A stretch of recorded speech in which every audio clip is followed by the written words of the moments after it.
So welcome everyone. I'm really looking forward to the session. The first speaker is David Resnik from the National Institutes of Health.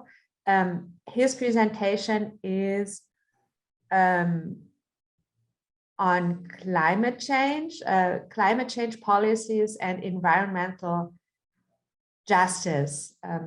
It's your turn, David. Okay, thank you. So I know our time is short. I'm gonna have to go over a lot of material pretty quickly.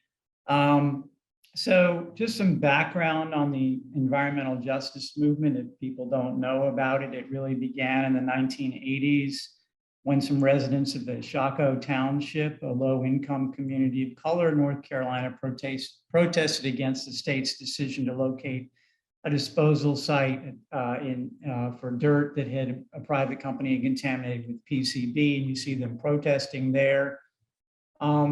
This really led to a grassroots national movement in the United States. The United Church of Christ published a report demonstrating statistical and spatial relationships between location of hazardous waste sites, income, race, and ethnicity. And since then, there have been hundreds, maybe thousands of studies showing that there are disproportionate exposures to environmental hazards that can create health risks, including air and water pollution, waste, industrial chemicals, pesticides, lead, noise, unsafe housing, and automobile traffic. And so this tends to disproportionately affect people of color, communities of color, and low-income people. So since then, the environmental justice has expanded its focus beyond race and ethnicity and income. And we also now are learning about inequalities related to age, occupation, infirmity, as well as national and international inequalities related to the environment and justice. And so it's actually now become a quite powerful social and political force. And has been incorporated into US government laws and policies at the federal and state level. So what is environmental justice? I think there's a couple of ways of thinking about it. One, it's really about fairness concerning the distribution of burdens and benefits. So burdens would be things like exposure to hazards and increased risk to the environment. Benefits might be access to green spaces, access to nutritious food, things like that. So it's a distributional issue, but it's also a fairness issue in terms of the procedures and processes for distributing these burdens and benefits. So in terms of whether you've had meaningful involvement in the decision-making in terms of your environment and how it affects you. So here's how the EPA defines it. Environmental justice is the fair treatment and meaningful involvement of all people, regardless of race, color, national origin, or income, with respect to the development, implementation, and enforcement of environmental laws, regulations, and policies. And this definition really focuses not on the distribution so much as the fairness of the process. So if you look at it in a bigger picture, environmental justice is really more than just about the environment. What it really is an issue having to do with the social determinants of health, social and economic differences and inequality. So if you look at the social determinants of health, here we have things like access to education, economic stability, social and community, and the built environment in the neighborhood is one part of the social determinants of health. It's a very important part, but there are a lot of other social determinants, and we have to understand that in terms of the bigger picture. So now turning to climate change, I won't go over the science of this here. We know it's caused a lot of overwhelming evidence that the changes we're experiencing now in the climate are related to increased greenhouse gas emissions produced by human activities, and also reducing the biosphere's capacity to remove carbon dioxide from the atmosphere, like deforestation. We also know that what's going on disproportionately burdens low-income populations and countries. which tend to produce fewer greenhouse gas emissions in high-income populations and countries. So this is what really generates this as being a justice issue, this difference in impact here of climate change. And unless drastic measures are taken to reduce greenhouse emissions to pre-industrial levels, global surface temperatures are expected to rise anywhere from 1 to 5.4 degrees centigrade by 2100. As we know, there are lots of different things that can happen from this: increased flooding, droughts, heat waves, forest fires, tropical storms, infectious diseases, decreased biodiversity, decreased food security, problems with safe drinking water supplies. A lot of bad things can happen from this climate change that we're anticipating to happen. A good, really just putting the human face on all this was Hurricane Katrina in 2004, where, as you probably know, this really devastated the US Gulf Coast, killing 986 people, doing billions of dollars of property damage, most of it due to massive flooding, which disproportionately impacted low-income communities and communities of color because they were living in flood-prone areas and because they lacked the social and economic resources to protect themselves from harm and recover from it. And this is just an example in the US. There have been lots of examples in other countries where you've had this kind of situation where you have a natural disaster like this that is probably related to climate change, and then there's this disproportionate impact. So you can't really predict any particular storm from the climate change that's happening at the global level. Scientists said that there definitely was a relation to climate change here for this storm because of increased warming in the Gulf Coast, the Gulf waters, that helped to intensify the hurricane from a Category 3 to a Category 5 just before it hit as it was moving across the Gulf. Scholars and advocates also argued that Hurricane Katrina exposed injustices related to race, ethnicity, and income, and that mitigating and adapting to climate change should be a key objective of the struggle for social justice. Now, since then, there has been some tension, actually going back before then, between environmental justice movement and environmental organizations. During the 1990s, leaders of environmental organizations, environmental justice organizations, argued that the big environmental organizations, like the Sierra Club and Environmental Defense Fund and things like that, were elitist and were concerned more about protecting endangered species, the wilderness, and the climate than they were about social and economic justice. So they sent a letter to these people, the environmental justice leaders, saying that they were not really helping them out and disrupting their communities. There was a lot of friction, and they tried to solve their differences. But I will argue that really this friction is still really there.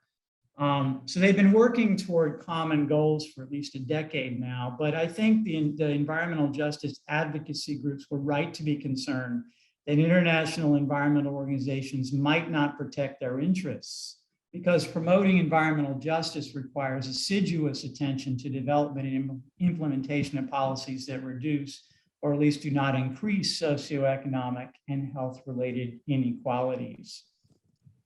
So if you look at the policies that have been proposed to deal with climate change, the two major types are mitigation and adaptation. Mitigation, we have things like carbon and fossil fuel taxes, carbon cap and trade systems for large polluters, curtailing fossil fuel extraction, increased development and use of renewable energy, improving energy efficiency. On the adaptation side, building structures to protect areas from flooding, like levees and dams, securing drinking water supplies, planting drought-resistant crops, protecting vulnerable people from the effects of heat, like giving them air conditioners and fans and things like that, and improving emergency response systems and resources for when natural disasters happen, things won't be quite as bad. Now, if you look at these policies, let's just look at imposing taxes on fossil fuels. What we pretty much know is that this driving up the cost of energy also drives up the cost of heating, food, transportation, consumer goods, and also decreases economic growth. It's just, there's no way to get around the link between energy and all these things, energy costs. And just think about what happens to the economy when the price of gasoline goes up from $3 a gallon to $4 or $5 a gallon, especially how that affects poor people. So if you look at just like, the price of energy is very regressive. If you just look at the price of, let's see, I think this is spending $400 per month as a percentage of income in US dollars. At the end of the poverty, if you're almost in poverty level, it's almost half your income, right? Energy costs, and even closer to middle class, let's say at $50,000 a year, that's still 10% of your income. That's a huge cost that is going to be disproportionately shouldered by the poor when you're driving up energy price costs. Also, if you think about fossil fuel industry, and I've just used the US coal workers as an example, but we have people in India as well, other developing countries where this is a huge part of their economy. And so what you're talking about is when you're talking about putting these people out of work, you're talking about putting poor people out of work. This is disproportionately affecting the poor. There's just no way around it. Those are the type of people that work in these industries. And when you also put these people out of work, you erode local tax bases, devastate local economies, and so forth. So these are real impacts of climate change mitigation policies. Looking at things internationally, we of course know that development, if you're looking at per capita income, you can see the dark countries, the most developed countries in the world. You have the United States, Europe, Australia, Japan, countries like that. And then you have countries like in Africa and Asia that are not as developed. And these are countries that the ones that are not developed are countries that are wanting to develop. They need to be able to burn energy to use energy to develop their economies. And that's what they've been saying for years, that if you look at the CO2 emissions per capita, it sort of just goes in the opposite direction. The most developed countries are burning the most fossil fuels. And so if you tell everybody to stop burning fossil fuels, these countries in red, they've already developed their economies, whereas the lower income countries are wanting to develop their economies. So they're going to argue this is really unfair to us in terms of our economies. If you look at where, in terms of region and where the carbon emissions are coming from, an interesting thing about this graph here is that, of course, the United States is a big producer.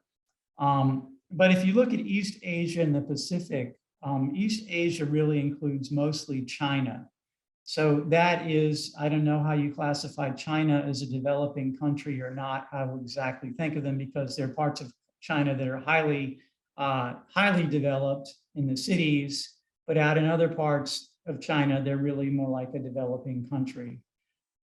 So, this is a big important thing to remember, that in terms of the international situation, you have China now, and South Asia is India.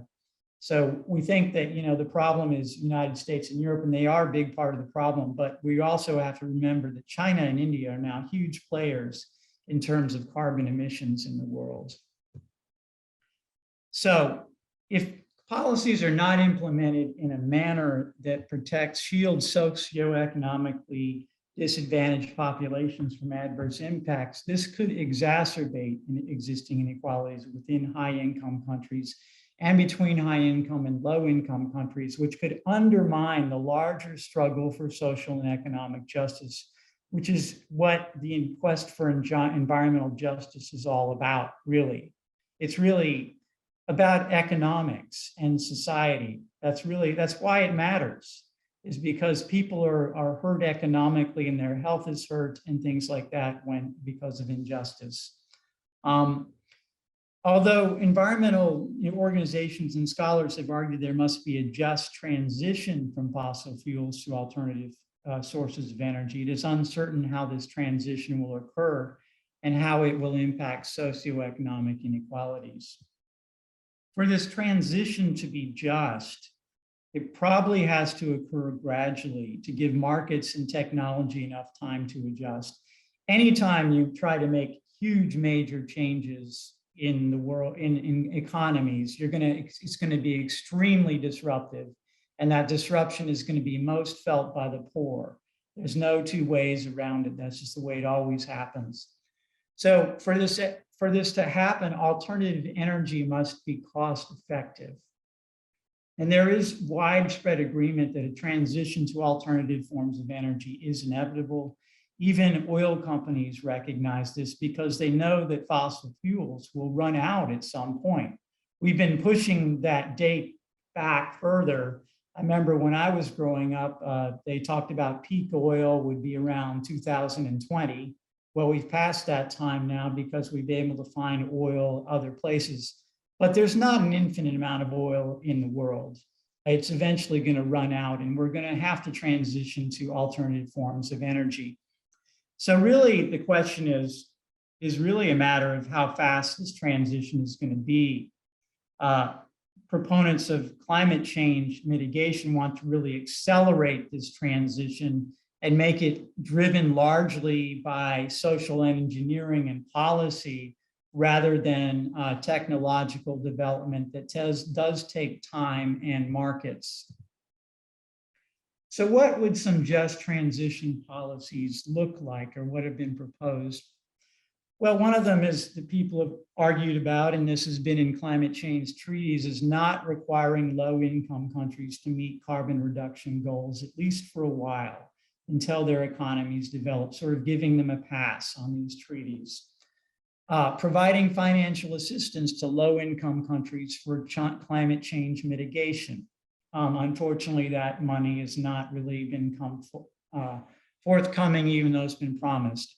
Retraining and re-educating displaced fossil fuel industry workers, providing tax services for social services for displaced workers, and providing tax breaks and income supplements to poor people in higher income countries to offset rising energy and food costs. So is there sufficient political will to adopt measures that shield the poor from the effects of climate change mitigation policies? Will these measures work if they're adopted? And I think we have reasons to be skeptical. If you look at the climate change treaties that have gone on since the 90s, and the Paris Agreement being the latest one where there's been a lot of back and forth. The Copenhagen Accord, there was 100 billion pledged to developing countries to help them deal with climate change. Only 10 billion has been actually pledged so far. The Paris Agreement is really just targeting climate change goals. There's really ways of getting around that. You can say your country has these goals, and it's all whatever your country wants to do. It's not a very demanding treaty at all. I think one of the things we have to think about in the background here is how we think of justice.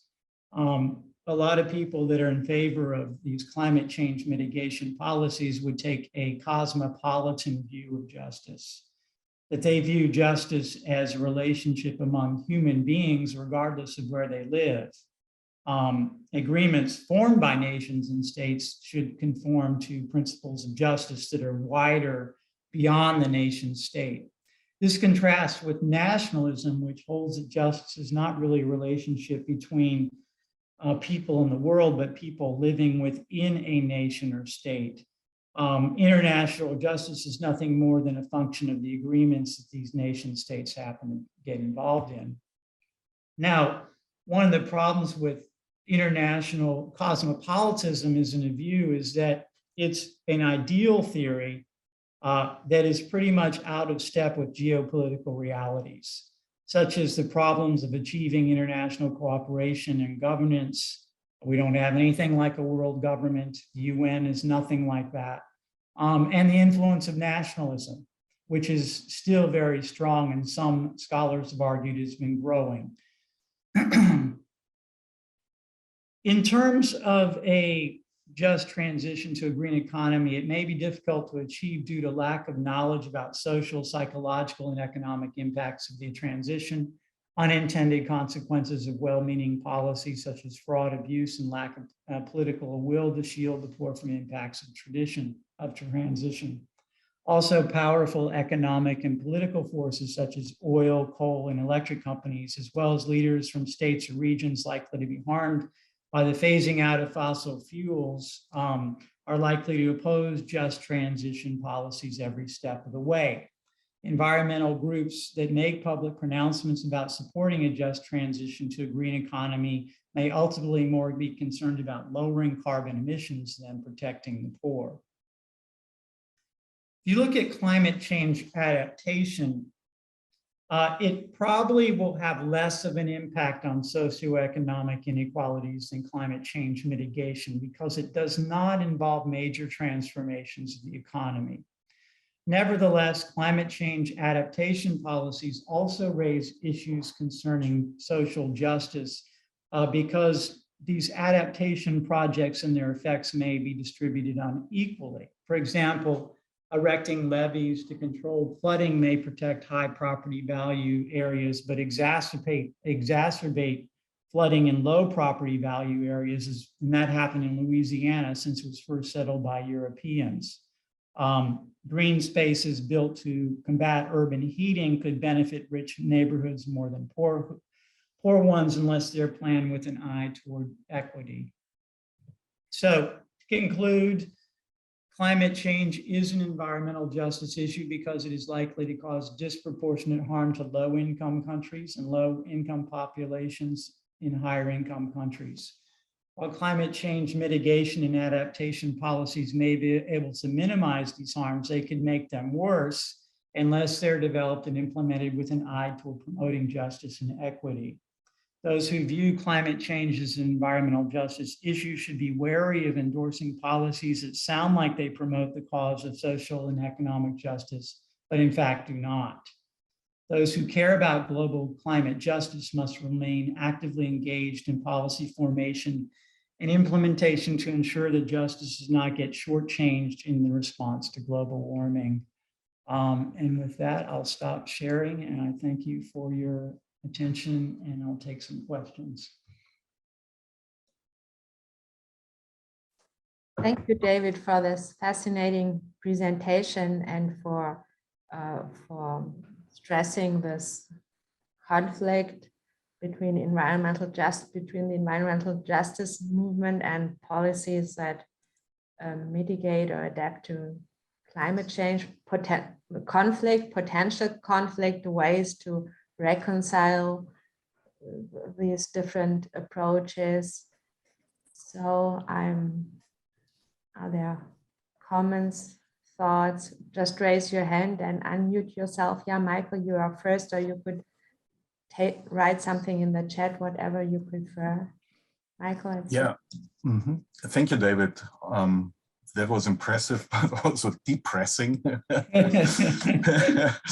I would like to say, I like the idea, looking at this. I mean, you said basically at one point, it's important to look at the bigger picture. So if it comes to environmental justice, we need to talk also about socioeconomic access to health, for example.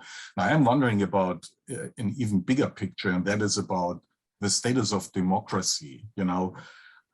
I'm German, so I'm looking back at the history of the Greens in German politics. So what I'm wondering is, isn't the two-party system that we have here in the United States really detrimental to any development of more complicated things. You know, I mean, the Green Party in Germany has history of 40 years. And after 40 years, you know, there's a continuous development of environmental consciousness, which is not limited to one party. It really spread. There's no party in Germany right now, or besides the extreme right wing, which would not kind of talk in a positive sense about environmental policies. So I'm wondering whether part of the big picture needs to be the kind of polarization that we are here facing based on a political system which is designed in a way that that polarization never can be overcome. You know, yeah, thank you. So it's not a question, it's more a comment. Sorry. Well, that's why I'm skeptical about people that propose certain political solutions that will fix things. I'm very skeptical that these things will really happen. I tend to be more of a fan of climate change mitigation, really, because mitigation is more of a local issue, much more of a local issue. And I believe it's often easier to get cooperation locally than it is nationally and certainly internationally. You can actually get people working together locally to try to deal with the flooding that's happening in there. You know, you can actually get, I think you can act, because people are actually living in the same place, basically, you can get local solutions. I guess I tend to be more of an optimistic about climate change mitigation. I'm wondering about that because, I mean, the local solutions seem to fit better to adaptation than to mitigation. Because when it comes sorry, adaptation. I meant adaptation. Yes, I tend to be more of an optimist about that than mitigation. I see. Yeah, thank you. Yeah. Shelby? It looks like Shelby has her hand up. Hi, thank you so much.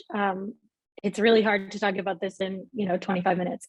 So I appreciate everything you went through. I just want to respond to Michael's comment first about the local. I think I agree in terms of the detrimental effects of the two-party system in the US, but I think what has been happening, especially in the last, 20, 25 years, is the increasing effect of that even on the local. Coal miners are a great example of this, right? I went to college in West Virginia, where there is still a very, very strong, at the local level, right? These jobs, we cannot let go of these jobs ever. We cannot even change them. Like this is what they are, which of course is picked up by reactionaries and then carried off in all kinds of ways, right? Those liberals want to change your way of life, et cetera, et cetera. So I think in some ways there even are these really what seem intractable or insurmountable political barriers at the local level also. And I don't have an answer, but that's just another part of this. But I was thinking about what Elizabeth said in her presentation about the UNESCO principles, specifically the role of the past in equity and justice and colonialism. She mentioned colonialism. So I was curious about your dating of the environmental justice movement to the 80s, since that seems very recent to me, and that it could be, we could talk about it in terms of a different version of Michael's The Bigger Picture, right? The bigger temporal picture, which is that there have been various, we could call justice movements related to the environment going back, hundreds of years. So I'm wondering your thoughts on the role of that, the past in these conversations. I think reparations are a good example of this if we're talking about, restitution for populations who have already been unjustly exposed to environmental hazards, for example, because of dumping or whatever. Well, I mean, I guess I date it from the 1980s because that's sort of where the name came from, right? That's the political movement. But obviously, environmental issues have been going on since the dawn of human history, right? If you want to look at maybe some of the worst environmental issues that have happened, think of what happened to the Native American population when Europeans came. Huge health, environmental, we could name it, right? And there's lots of terrible injustices that happen. And, you know, it's just one of those things that has to be dealt with and tried to repair now that's happened. Yeah, I mean, I don't know if we're running out of time or not. Do we have another person? Yeah, that's a problem. We are running out of time. Shelby just wrote, and it's still happening. Honestly, that's true. And yeah, I mean, that's this was a very, I mean, thank you for bringing this environmental justice movement up. It also showed us that, you know, yeah, I mean, history, there are so many aspects that play in here, isn't it? And the local and global, and I mean, there are a lot of aspects to consider here. So I guess we have to do another session. Yeah. So anyway, thank you. If you have any questions, you can David, for email your me. You amazing. know where to reach me. Thank you.